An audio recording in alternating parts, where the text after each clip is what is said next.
साथ में good morning. तो आज हम लोग जो है स्पीड टेस्ट 3 क्वेश्चन नंबर 21 से 40 तक का सॉल्यूशन के लिए जो है आज हम लोग उपस्थित हुए हैं हमारे YouTube channel math with Prince sir के साथ। जो अभी तक हमारे चैनल को सब्सक्राइब नहीं किए हैं वो सब्सक्राइब कर लें, क्योंकि अब जो है कल से हम लाइव क्लास जो है आप लोग को दे रहे हैं। टाइम है उसका 1 से 2। तो सब्सक्राइब नहीं किए हैं तो सब्सक्राइब कर लें, क्योंकि बिना सब्सक्राइब के जो है आप लोग के पास नोटिफिकेशन नहीं जाएगा जबकि कि हम कब लाइव हो रहे हैं। ठीक है, तो लाइव के बारे में इंफॉर्मेशन चला जाएगा आपके पास कि हम लाइव हो रहे हैं, इसलिए लाइव सब्सक्राइब करना ना भूलें और साथ में बेल आइकन जो है जरूर दबाएं, क्योंकि बेल आइकन के बिना जो है आप लोग के पास इंफॉर्मेशन नहीं जाएगा। और कुछ शेड्यूल है जो आप लोग को हम बता देते हैं, क्योंकि दोपहर और शाम के चक्कर में और रात के चक्कर में जो है सेट और हर एक तरह का वीडियो अपलोड नहीं कर पा रहे हैं, तो इसलिए जो है सारा टाइमिंग मॉर्निंग में ही कर रहे हैं। 7 से 8 AM में जो है आप लोग को प्लेटफॉर्म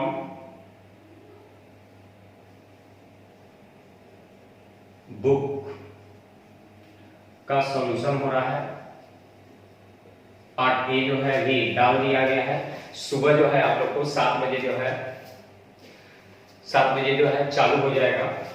8 से 9 में आप लोग का कॉमर्शियल मैथ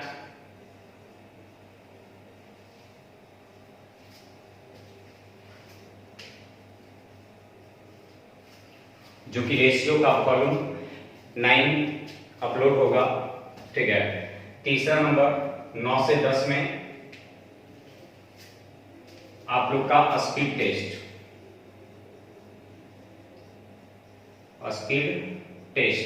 ठीक है, जो कि आप लोग का चल रहा है।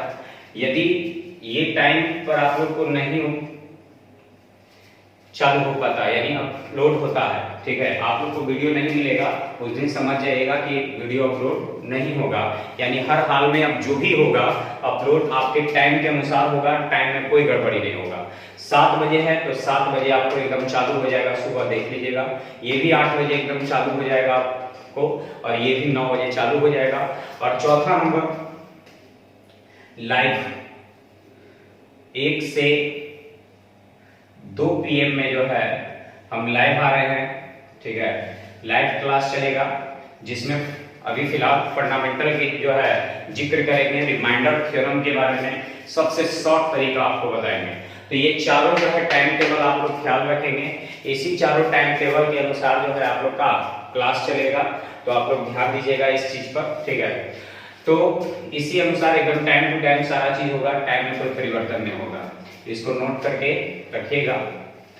तो कॉपी कलम निकाल लेंगे। अब हम लोग आगे का सॉल्यूशन जो है 21 नंबर से प्रारंभ करते हैं। क्वेश्चन नंबर 21 आपके सामने जो है दिख रहा होगा डिस्प्ले पर।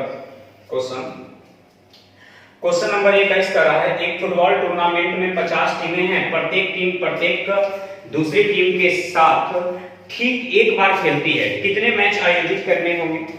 जैसे कहने का मतलब हाथ मिलाने की बात जब होता है तब 2 आदमी कई बार हाथ मिलाता है, एक ही बार में मिलाएगा।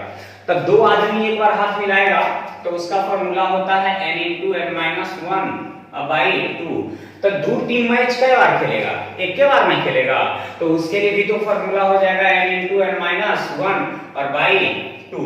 तो n का मान हो गया 50 में से 1 गया 49 और बटा 2 से भाग देंगे 25 बार में, और 49 × 25 यानी 1225 हो जाएगा। ठीक है, 1225 यानी 1 का सॉल्यूशन समाप्त हो गया। 21 का क्वेश्चन नंबर 22 में करा है 2 sec स्क्वायर a को हल करना है। 2 sec स्क्वायर a को हल करना है।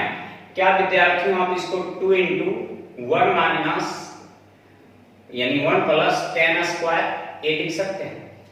2 × 1 प्लस tan स्क्वायर a लिख सकते हैं। तो ये हो जाएगा आपको 2 प्लस 2 tan स्क्वायर ए, 2 tan स्क्वायर ए, ठीक है। तो आप जो है इसको लिख सकते हैं 1 प्लस tan स्क्वायर ए, 1 प्लस tan स्क्वायर लिख सकते हैं अलग अलग करके थोड़ा, 1 प्लस tan स्क्वायर लिख सकते हैं, 1 1 2 1 1 2 2 tan स्क्वायर थीटा। इसमें माइनस 2 tan a और इसमें प्लस 2 tan a लिख सकते हैं, तो ये माइनस से प्लस कट जाएगा। अब ये देखिए कि ये कुछ फार्मूला के रूप में हो गया, इसको हम एक का स्क्वायर यानी a square plus b square minus 2ab यानी 1 माइनस tan a का क्या चीज होल स्क्वायर। उसी तरह ये एक का स्क्वायर प्लस tan का स्क्वायर, तो a square plus b square plus 2ab यानी 1 प्लस tan a का क्या चीज होल स्क्वायर। देखिए ऐसा यदि आपके ऑप्शन में है तो दे दीजिए। तो क्वेश्चन नंबर आपका, ऑप्शन नंबर जो है आपका 4 में ये दिख रहा है, तो उसको आंसर दे देंगे।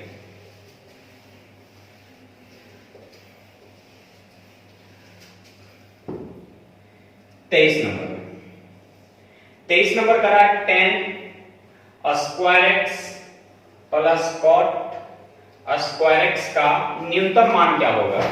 थीटा का न्यूनतम मान के लिए जब भी लेते हैं तो न्यूनतम हो या अधिकतम हो, थीटा का न्यूनतम या अधिकतम मान के लिए थीटा का मान हमेशा लिया जाता है 45 डिग्री, ठीक है। थीटा का मान 45 डिग्री, tan 45 का मान 1 तो 1 के स्क्वायर 1, tan 45 का मान 1 तो 1 के स्क्वायर 1, तो 1 प्लस 1 यानी आंसर हो जाएगा आपका कितना 2, यानी 23 नंबर क्वेश्चन का आंसर जो हो गया वो 2 हो गया।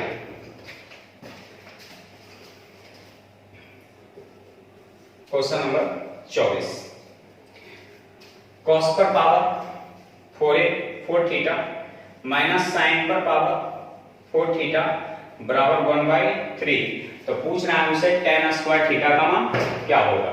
सबसे पहले तो हम इसे लिख सकते हैं cos square theta minus sin square theta, ठीक है, into cos square theta plus sin square theta, ठीक है, और बराबर 1/3। तो cos स्क्वायर थीटा को लिख सकते हैं 1 माइनस sin स्क्वायर थीटा और माइनस sin स्क्वायर थीटा, और इसका मान तो 1, क्योंकि sin square plus cos square का मान 1 तो 1/3। तो इस 1 को हम उधर भेज देते हैं, तो ये minus minus minus 2 sin square theta बराबर 1 उधर जाएगा तो 1/3 में से 1 चला जाएगा तो माइनस 2/3, तो माइनस से माइनस 2 से 2 कट जाएगा और यह स्क्वायर हटेगा तो रूट चढ़ेगा, तो साइन थीटा बराबर हो जाएगा रूट अंडर 1 यानी 1 को रूट से बाहर निकाल देंगे लेकिन रूट 3 अंदर रह जाएगा। तो ये हो गया लंब और ये हो गया आधार कर्म, है ना। तो आधार कितना होगा, तो आधार बराबर होता है कर्ण स्क्वायर माइनस लंब स्क्वायर, तो रूट 3 के स्क्वायर 3 और 1 के स्क्वायर 1, तो 3 में से 1 गया था 2 यानी रूट अंडर 2। अब हमसे पूछा है tan स्क्वायर थीटा, ठीक है, तो tan का मतलब होता है लंब बटे आधार, तो लंब तो हो गया 1 और आधार हो गया रूट 2, और इस पूरे का क्या चीज स्क्वायर, तो स्क्वायर करिएगा तो 1 कितना हो जाएगा 2, मिला लेंगे आंसर 1/2।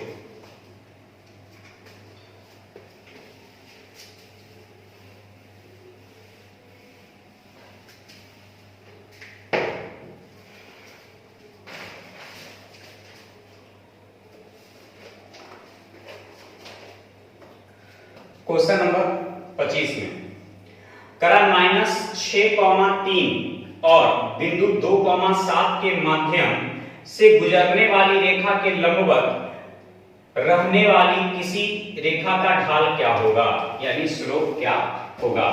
सबसे पहले तो स्लोप m बराबर होता है या m1 बराबर होता है y2 माइनस y1 बटे x2 माइनस x1।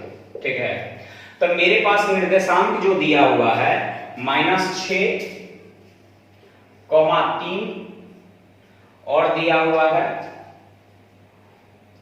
2,7 निर्देशांक दिया हुआ है। तो y2 का काम 7 करेगा और y1 का काम 3 करेगा, x2 का काम 2 करेगा और x1 का काम -6 करेगा। तो ये माइनस माइनस प्लस, तो इस 7 में से 3 गया 4, आई बटे 6 2 8, ये 4 से एक बार 4 से 2 बार, यानी m1 बराबर हो जाएगा क्या चीज 1/2। ठीक है, तो स्लोप m1 गुने m2 बराबर स्लोप फर्स्ट इंटू 2 बराबर होता है -1। ठीक है, अब यहां पर रख देंगे, यदि स्लोप m1 का मान 1/2 है तो m2 का मान जो हो जाएगा वो माइनस में हो जाएगा और 2 हो जाएगा। तो m1 का मान 1/2 गुने m2 बराबर -1, यानी m2 बराबर हो जाएगा -2। m2 बराबर हो जाएगा कितना -2। ठीक है, यानी आंसर मिला लेंगे आप लोग।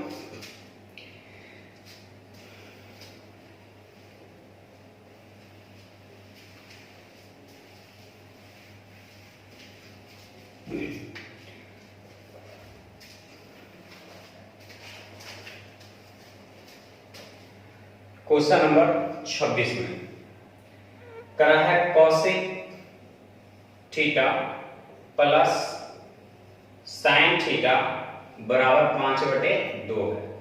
ठीक है, तो हमसे करा है cosec theta minus sine theta का मान क्या होगा।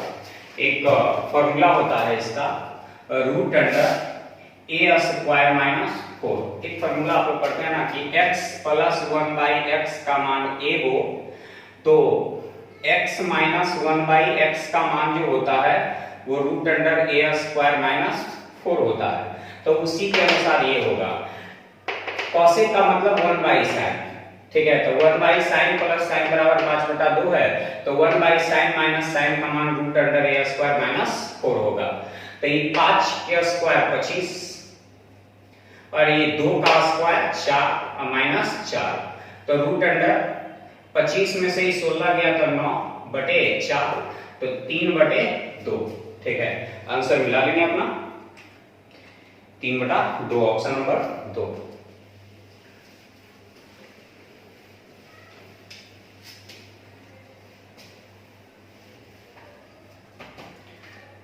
क्वेश्चन नंबर 27 में उस चाप की लंबाई क्या होगा जिसका केंद्रीय कोण 30 डिग्री है, वृत्त की त्रिज्या 21 है। तक जो है चाप की लंबाई में पूछा है, तो चाप की लंबाई बराबर होता है L बराबर πr थीटा बटे 180 डिग्री। तो चाप की लंबाई निकालना है, पाई का मान 22/7 और त्रिज्या r का मान जो है वो 21 दिया हुआ है और थीटा का मान 30 डिग्री दिया हुआ है और बटे 180, 30 6 के 180, 7 आए 21, 3 दूनी 6, 2 से 11 बार में, यानी उस चाप की लंबाई जो हो जाएगा वो कितना हो जाएगा 11 हो जाएगा। मिला लेंगे आंसर। क्वेश्चन नंबर 28 में तो कुछ लिखना ही नहीं है। करा है एक समद्विबाहु समलंब त्रिभुज है, एक समद्विबाहु समलंब त्रिभुज है जिसका मतलब ये दोनों आपस में भुजाएं बराबर है। करा है क्या इसमें हो सकता है, तो विपरीत भुजा की एक जोड़ी संगत होंगी, यानी संगत का मतलब समान होंगी। तो हाँ, समद्विबाहु जो है समलंब का एक विपरीत भुजा समान होता है, ये बिल्कुल सत्य है। तो यही तो आपसे पूछा भी है कि कौन सा सत्य होगा। दूसरा पूछा है विकर्ण एक बराबर नहीं होते हैं, नहीं, समद्विबाहु समलंब जब हो जाता है तो दोनों विकर्ण आपस में बराबर हो जाते हैं, यानी ये गलत है। विपरीत कोण एक बराबर होते हैं, क्या ये विपरीत कोण एक बराबर होते हैं, तो नहीं, ये कहना गलत है। ठीक है, विकर्ण चार संगत त्रिकोण बनाते हैं।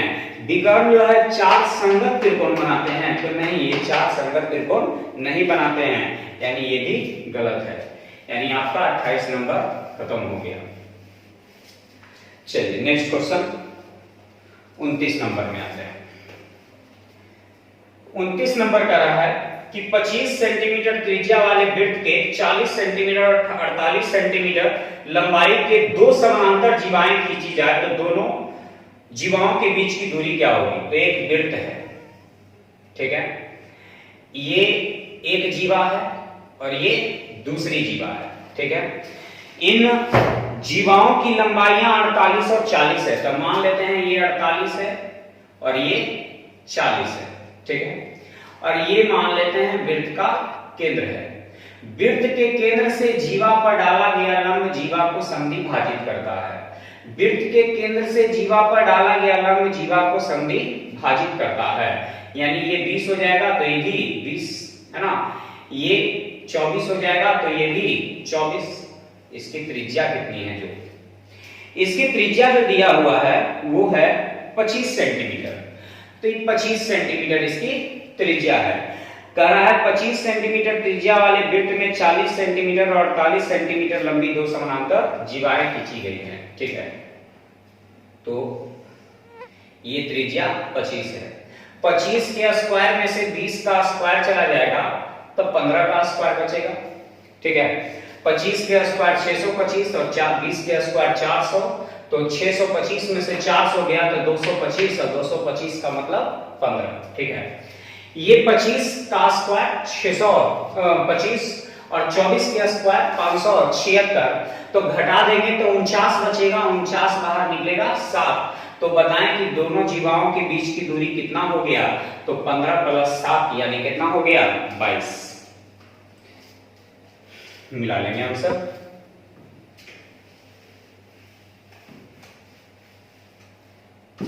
Question number 30। 1 बटा P minus n into n minus Q plus 1 बटा n minus Q into Q minus P plus 1 बटा Q माइनस P और P माइनस n, इतना आपके प्रश्न में दिया हुआ है, ठीक है। P minus n, P minus n, n minus Q, n minus Q, Q minus P, Q minus P। तो यदि हर का एलसीएम ले लेंगे तो हो जाएगा P minus n into n minus Q into Q minus P, इतना हो जाएगा। तो देखिए Pn, P minus n, P minus n minus Q, तो ये बच गया, तो ये ऊपर जाएगा Q माइनस P प्लस का चिन्ह n minus Q, Q minus P, तो E वाला ऊपर जाएगा P minus n, Q minus P, P minus n, तो ये वाला ऊपर जाएगा n माइनस Q। तो देखिए ये कट जाएगा, ये दोनों कट जाएगा, ये दोनों कट जाएगा, तो ऊपर 0 बचेगा, और 0 में किसी से भी भाग देंगे तो उसका आंसर जो आ जाएगा वो कितना आ जाएगा? 0। मिला लीजिएगा आंसर आपको।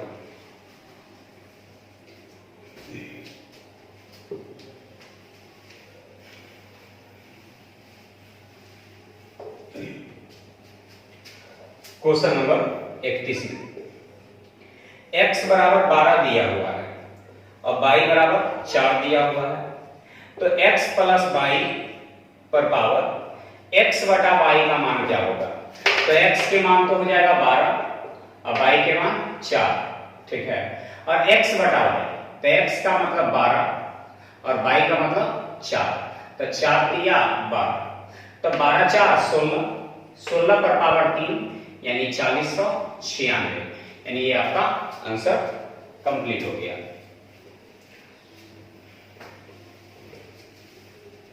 चलिए क्वेश्चन नंबर 32 में करा x square minus y square का whole cube plus y square minus z square का whole cube plus z square minus x square का होल क्यूब बटे एक्स माइनस वाई का cube plus y minus z का cube plus z minus x का cube.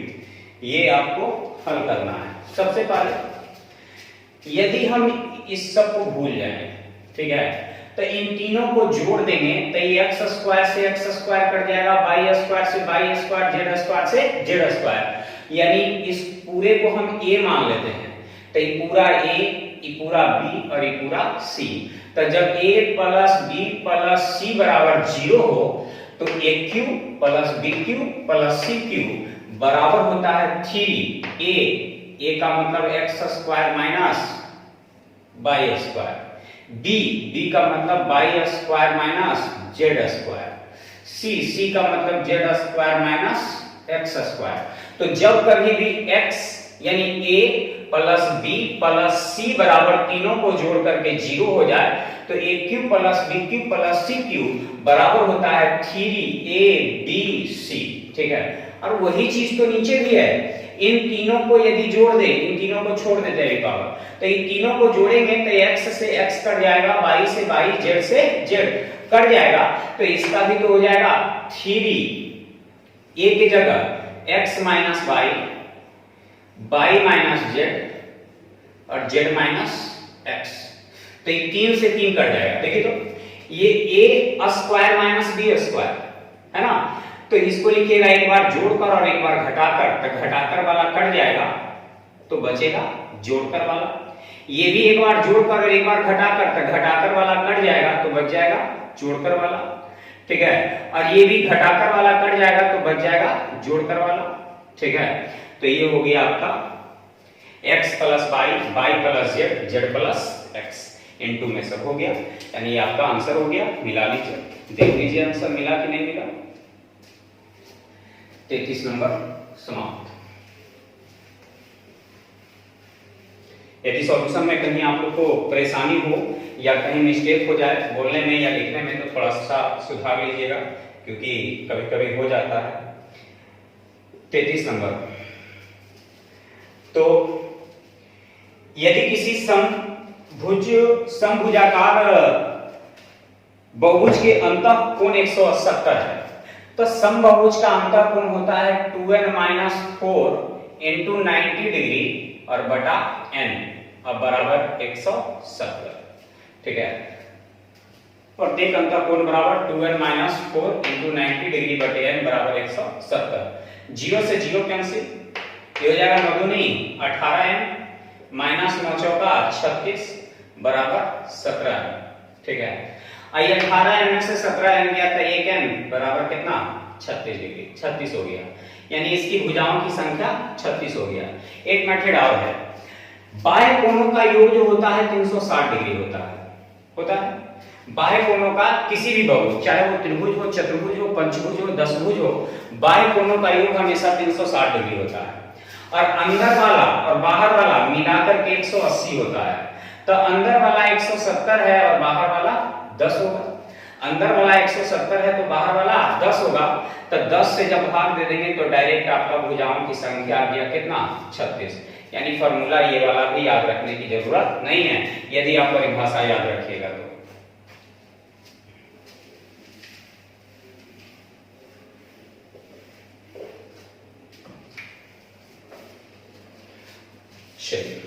Question number 34 है। एक त्रिभुज की 3 माध्यिकाएं हैं ए बी सी, 3 माध्यिकाएं हैं A B A F B C, sorry B D है,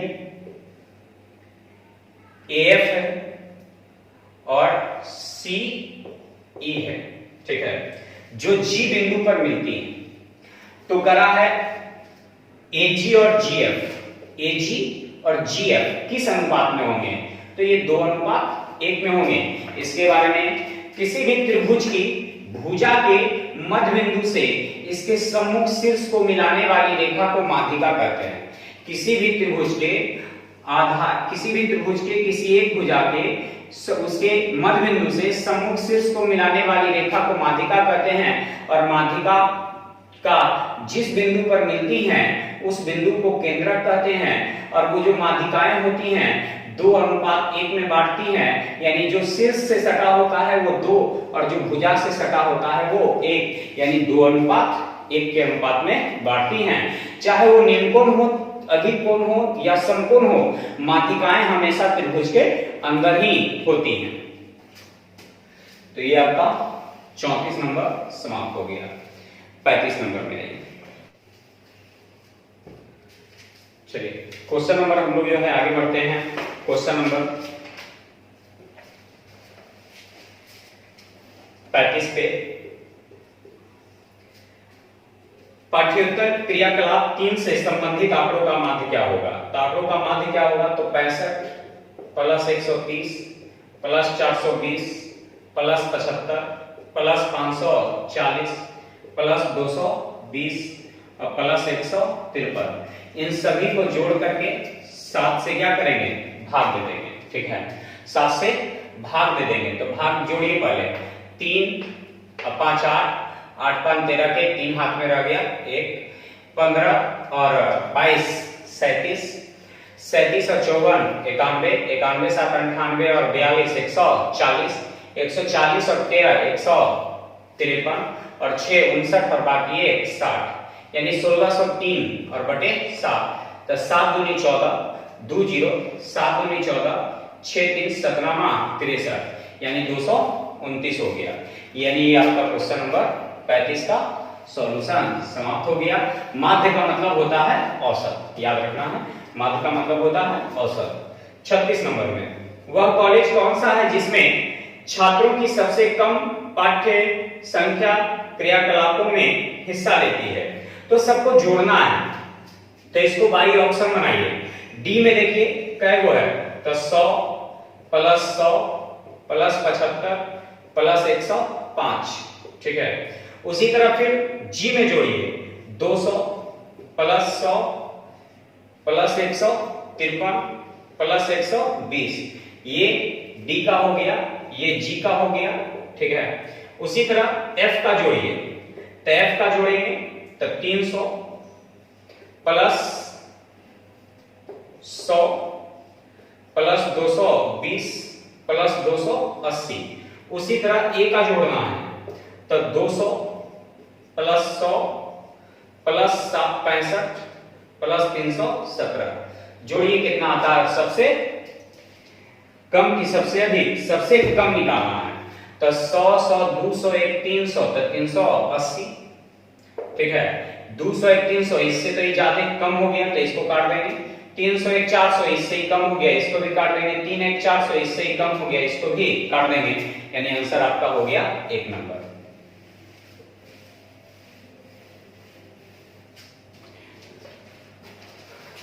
क्वेश्चन नंबर 37 में, पाठ्यांतर एक क्रियाकलाप को 2 और 1 के छात्रों की कुल संख्या का अनुपात। तो 2 में देखेंगे कितना है, तो 100 plus 200 plus 200 plus 100 plus 100 plus 100 plus 100। तो ये निकल गया 2 का। ठीक है, अनुपात 1 का 200 plus 300 plus 500 plus 100 plus 400 plus 300 plus 200।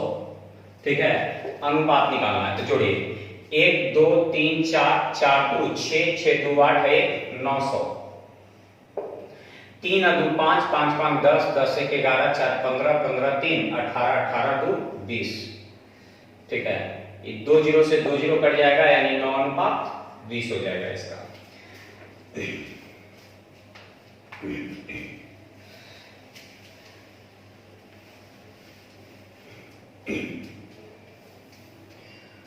Question number 38। Question number 38 कर रहा है, कक्षा 4 के छात्रों की संख्या के परिसर। परिसर का मतलब होता है सबसे अंतिम और सबसे, यानी सबसे बड़ा और सबसे छोटे का अंतर। तो चार में सबसे बड़ा और छोटा, तो चार में सबसे बड़ा दिख रहा है 438 और सबसे छोटा दिख रहा है 105, तो दोनों को हल कर दीजिए तो आ जाएगा एक 333। 8 में से 5 गया तो 3, 3 में से 0 गया तो 3, 4 में से 1 गया था 3। ये परिसर हो गया, परिसर, ठीक है। अब कह रहा है कि कक्षा 3 के छात्रों का औसत, तो 3 का औसत निकालिए। ये हो गया 4 का परिसर, ठीक है। तो 3 का औसत निकालेंगे तब 65 plus 130 plus 420 plus 75 plus 540 plus 220 और प्लस 153, ठीक है। सबको जोड़ करके 1 2 3 4 5 6 7, 7 से भाग दीजिए। अब जोड़िए 3 5 8 8 5 13, 13 के 3, अभी जोड़ करके लाए थे 1603 आया था लगता है ना।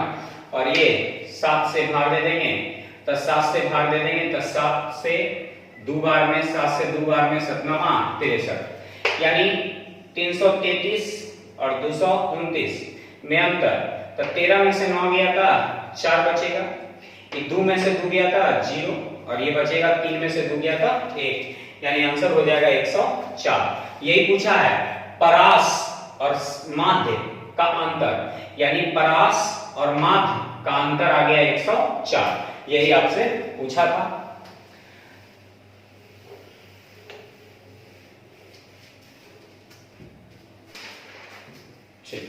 क्वेश्चन नंबर जो है 39 को ध्यान दीजिएगा।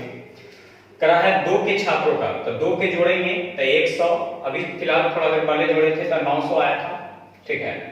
उसी तरह 4 के छात्रों को जोड़िए कितना आता है, तो 317 प्लस 155 438 105, 317 155 438 105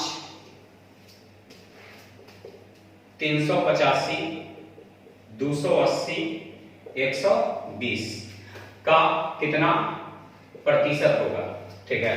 अब इसको जोड़िए कितना आता है 900 और ये हल करिएगा तो 1800 आ जाएगा।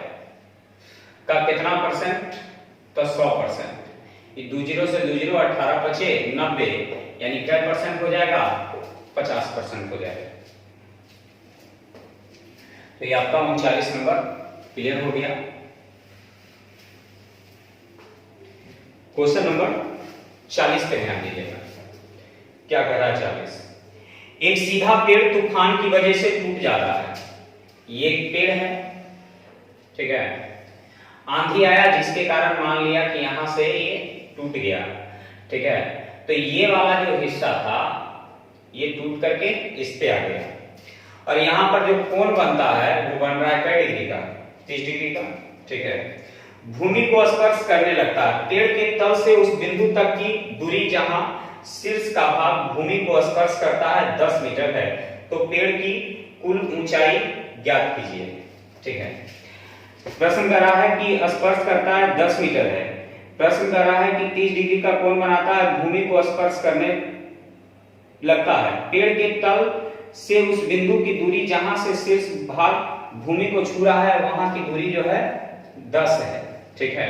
तो इस पेड़ की ऊंचाई क्या होगी, tan 30 कहता है 1 तो ये √3, तो ये जो हो जाएगा 2, क्योंकि लंब स्क्वायर प्लस आधार स्क्वायर बराबर कर्ण स्क्वायर। तो ई जब 2 है तो ई वाला भी तो 2 ही होगा, क्योंकि जितना ई था उतने नहीं आगे गिरा है। तो ये ऊंचाई 10 हो गया, 10 बटे √3, 10 बटे √3, पूरी ऊंचाई कितना 3 से, यानी हो जाएगा 10 भैया 30 बटे √3, ठीक है। तो इसको काट दीजिएगा तो ये कट जाएगा √3 बार में, तो आपका आंसर हो जाएगा 10 गुने √3। ये आपका सेट नंबर 3 का सॉल्यूशन जो है कंप्लीट हो गया, ठीक है। आप लोग इस लॉकडाउन में आप अपना भी ख्याल रखें, अपने परिवार का भी ख्याल रखें, है ना। तो अब फिर से हम लोग मिलते हैं टाइप यानी स्पीड टेस्ट 4 में, तो 4 के लिए इंतजार करें, अगला सेट कल आप लोग को उपलब्ध हो जाएगा, ठीक है।